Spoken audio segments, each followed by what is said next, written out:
Hello friends, I am Arun Sharma. अपने channel readers scrutiny पर मैं अपने चैनल में आपसे बात करने आया हूँ विभिन्न विषयों पर। आर्थिक, economic, diplomatic, political, national, international, commerce and trade. पर आज का जो मेरा विषय है वो है कि पश्चिम एशिया या मध्य एशिया में जो युद्ध चल रहा है उसके विषय में। वैसे तो युद्ध के बारे में चैनल्स पे, न्यूज़ पे बहुत सी बातें कही गई हैं, लेकिन मेरा जो मैं आज आपसे जो बातचीत करना चाहता हूँ वो ये बात करना चाहता हूँ कि इसके पीछे थॉट प्रोसेस क्या है, डीप रूटेड थॉट प्रोसेस क्या है। पॉलिटिकल, रेडिकल, इंपीरियलिकल, क्या है वो। देखिए, मिडिल ईस्ट में, पश्चिम एशिया में ये जो झगड़ा चल रहा है, ये जो समस्या है, ये आज की नहीं है, पुरानी है, काफ़ी साल पुरानी है। आज जो कन्फ्लिक्ट हुआ है उसके पीछे तीन शक्तियां काम कर रही हैं। एक शक्ति इंपीरियलिस्टिक है, जो अपनी हेजेमनी चाहती है, जो अपना प्रभाव चाहती है, अपने स्वार्थ को, वेस्टेड इंटरेस्ट को पूरा करने के लिए। उसमें आर्थिक सर्वोपरि है। और उसके बाद दूसरे पॉलिटिकल और डिप्लोमेटिक स्वार्थ हैं। दूसरी शक्ति वो है जो एक रेडिकल फेनेटिकल थॉट प्रोसेस को प्रमोट करती है। वो जो प्रमोट करती है वो ये चाहती है कि उसके अलावा कोई भी प्रिंसिपल या थॉट प्रोसेस उनके सामने छोटा है। तीसरी शक्ति वो है जो अपने अस्तित्व की लड़ाई लड़ रही है उस स्थान पर जहां पर ये सब कियोस या समस्या उत्पन्न हो रखी है। अब देखिए साहब, इंपीरियलिस्टिक जो अप्रोच है, वो जो शक्ति है, वो इस कॉन्फ्लिक्ट को जारी रखने देना चाहती है, क्योंकि उससे उसके आर्थिक स्वार्थ पूरे होते हैं। और सबसे पहले मैं इसी की विवेचना करूंगा कि वो एक सुपर पावर है। आप समझ ही गए हैं, मेरा इशारा यूनाइटेड स्टेट्स ऑफ अमेरिका की तरफ है। उसकी केवल केवल यही बात नहीं है कि वो उस सेक्टर में उस पेट्रोलियम प्रोडक्ट को लेकर के यहाँ वहाँ की और दूसरी व्यापारिक दृष्टिकोण से वो हेजमनी चाहता है।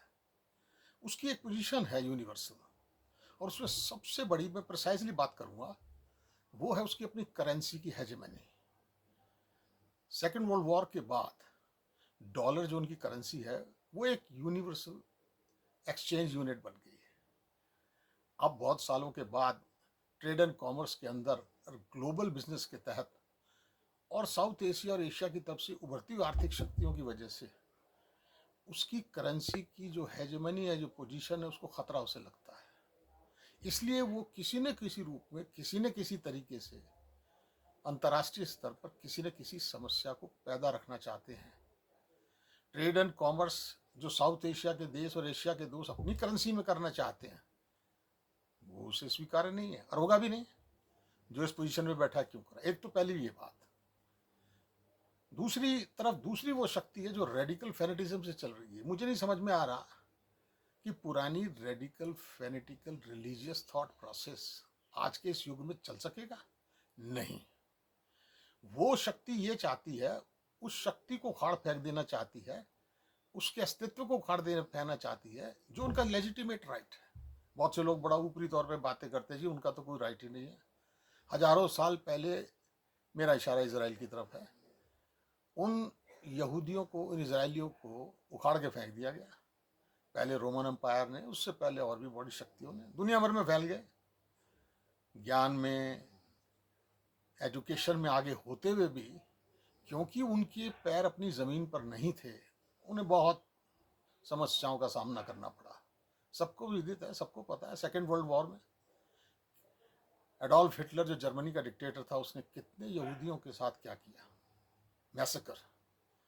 अब वो लोग इस समस्या से जूझ रहे हैं, फैले हुए थे दुनिया में, इवन एशिया में भी थे वो। जब उन्हें कोई भी किसी भी वजह से, किसी भी प्रोसेस से अपनी मातृभूमि जो हजारों साल पहले उन्हें खो दी थी, वहाँ वो भूमि मिली और उस पर अपने पैर जमा रहे हैं, तो वो उनका लेजिटिमेट राइट है। लेकिन कोई रिलीजियस फैनेटिक्स एब्स्ट्रैक्ट आइडिया उनको उखाड़ के फेंक देना चाहता है सिर्फ इस बात के पीछे कि उनकी कल्पना में कुछ और है रिलीजियस, वो लॉजिकल नहीं है, वो रैशनल नहीं है, तो ये कंफ्लिक्ट समाप्त नहीं होगा। दूसरी बात, एशिया की उभरती हुई ताकतें अब ये देख रही हैं कि उन्हें अपनी भी स्थिति बहुत उभरती नजर आ रही है। तो ये जो दो शक्तियां हैं, मैं इसे पुरानी शक्ति कहूँगा रिलीजियस फैनेटिज्म को, वो एक लॉजिकल नहीं है। लॉजिकल तो छोड़िए साहब, वो कहीं से भी उचित नहीं है। उनके अपने स्वयं के अस्तित्व में बहुत नुकसान होगा, और नुकसान उठा रहे हैं। पिछड़ चुके हैं आर्थिक रूप से, एजुकेशनली, टेक्निकली, टेक्नोलॉजिकल एडवांसमेंट नहीं है इतनी। और जो शक्ति अपने अस्तित्व की लड़ाई लड़ रही है, क्योंकि वो अपने अस्तित्व की लड़ाई लड़ रही है, सैद्धांतिक रूप से वो सही है। और जो सैद्धांतिक रूप से सही होता है वो सही दिशा में कार्य करता है। इजराइल आर्थिक रूप से ताकतवर है, डिफेंस में बहुत शक्तिशाली है, इनोवेटिव आइडियाज और साइंटिफिक इनोवेशन में बहुत आगे है। Scientifically they are more advance, they are doing fantastic job and they are fighting for their rights. तो वो लड़ेंगे। तो समस्या का हल तब तक पूरा नहीं होगा जब ये दोनों शक्तियां बात के सत्य को ना संभालने कि बदलती हुई इन स्थितियों में, बदलते हुए अंतर्राष्ट्रीय आर्थिक, सामाजिक, पॉलिटिकल परिप्रेक्ष्य में उन्हें भी बदलना होगा। अगर वो नहीं बदले तो ये क्योस, ये युद्ध, ये कॉन्फ्लिक्ट समाप्त नहीं होगा। ये पक्की बात है। मैं अपनी बात इसलिए आज ये कहने आया हूँ कि इस पर गौर और विचार, इस पर विचार होना चाहिए। और लेकिन विचार होना इतना आसान नहीं है, क्योंकि जो सिद्धांत होते हैं ना, जो सत्य होते हैं, जो लॉजिकल होते हैं, विवेकपूर्ण होते हैं, उस पे लोग, एक आध व्यक्ति तो काम कर सकता है, लेकिन उन व्यक्तियों का समूह, समाज और राष्ट्र तो बिल्कुल ही काम नहीं करते। वो तो अपने वेस्टेड इंटरेस्ट में चलते हैं, कहते हैं जी हमारे नेशनल इंटरेस्ट है, वो होगा भी और वो सत्य भी। तो फिर कैसे होगा, ये बड़ा मुश्किल है। लेकिन ये सब बात कहने के बाद अंत में मैं भगवत गीता के एक सिद्धांत की विवेचना यहाँ करना चाहूँगा। और लेकिन उस विवेचना पे चलना आसान नहीं है। अगर चले तो विश्व शांति स्थापित हो सकती है, लेकिन मेरा ये पक्का दावा है कि अगले सैकड़ों साल तक तो सिद्धांत पे कोई चला, एक आध व्यक्ति तो चल सकता है उस सिद्धांत पे, लेकिन व्यक्तियों का समूह, समाज और राष्ट्र तो बिल्कुल नहीं चलेंगे दुनिया के, ये मुझे मालूम है। लेकिन फिर भी उसकी विवेचना मैं यहाँ करने जा रहा हूँ, और इसकी विवेचना मैं अंग्रेजी में कर रहा हूँ कि थोड़ी इस डिस्कशन में अलग सा दिखाई दे।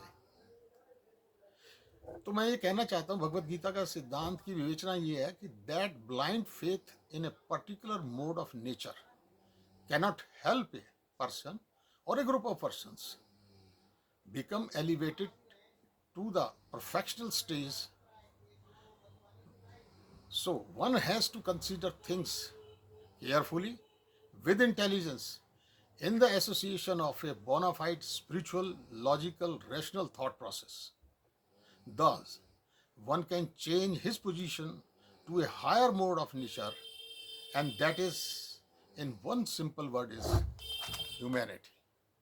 वो बहुत मुश्किल है, सालों लगेंगे, सैकड़ों साल और लगेंगे, लेकिन बात तो करनी चाहिए, इसमें कोई हर्ज नहीं। हम अपनी बातों को आगे रखें और इस पर सोच विचार करें, तो कम से कम अपने समाज में और अपने व्यक्तिगत जीवन में तो परिवर्तन ला ही सकते हैं। मैं फिर एक और विषय पर आऊँगा, पर्टिनेंट। और मैं जो आज बात करी है, मैं एड्रेस करूँगा स्टूडेंट्स को भी जो कॉम्पिटिटिव एग्जाम दे रहे हैं, कि इंटरव्यू में अगर इस विषय पर कोई बात की जाए तो इस चीज़ों का, उन बातों को इस तरीके से बताया जाए कि root cause lies in their deep rooted thought process, whether negative और पॉजिटिव। बाकी तो बाई प्रोडक्ट्स हैं। यस, तो मैंने पहले ही कहा, political, economical, trade, commerce, law, legal, इन सब विषयों पे आपसे बात करूंगा भविष्य में। धन्यवाद, थैंक यू वेरी मच।